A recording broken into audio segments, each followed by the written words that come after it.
sort of working environment that I'd like to be involved in would be an environment where the team are working together. It's a proactive and dynamic team, a team that know what the rules are, I guess, and that they're patient-focused. A positive culture is very important in the workplace, and it's certainly very important to me.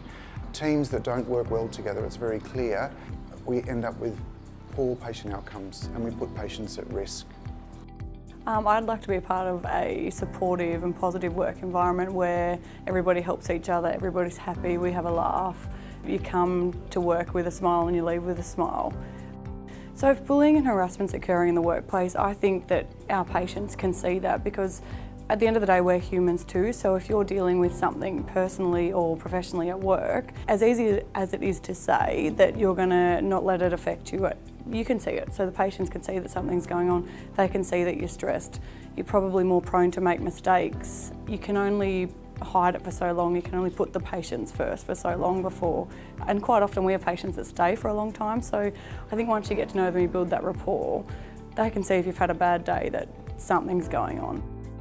For me, I think a work environment in the clinical world must be about teamwork, it must be about sharing information, and it must be about thinking about the patient, the needs of the patient, and an ability for patients and staff to be able to freely speak and give information and share to make improvement. Because you spend a lot of time at work, so obviously I would like to have a bit more positive and friendly environment. If I witness such incident, it's my obligation that I need to report to the manager that this kind of things are happening in the work environment, because managers, they might not be aware of things, and if this kind of incidents happen, and they might not be escalated to the manager levels, and if it's not been escalated, then it may not be resolved or solved properly. Once you feel bullied, your whole mindset is just out of whack, and we need to stay focused no matter what our job is within our unit. And if your mind's on being bullied or you're upset because you feel you're being bullied, it's not a safe environment and you make it unsafe. So I feel you need to speak up, or you need to approach the situation in a nice way. Don't be too proud to seek help, don't hide it. Help your co-workers, be there for them, point them in the right direction.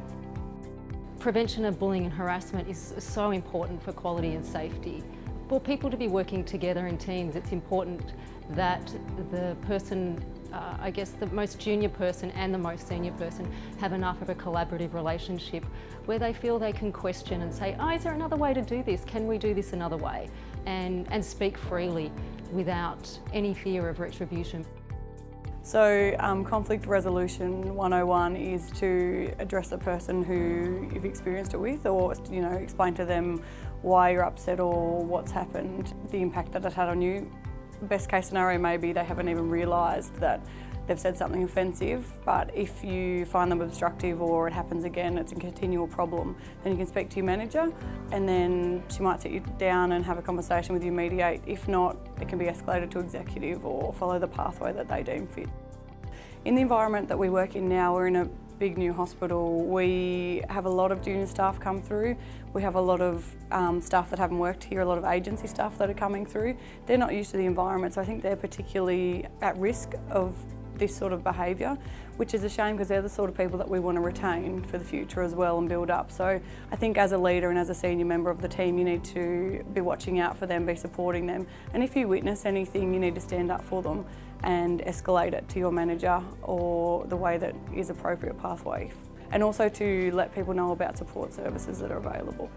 It's all about communication, clearly, and it will depend on the circumstances, but certainly it's about open communication and working together as a team.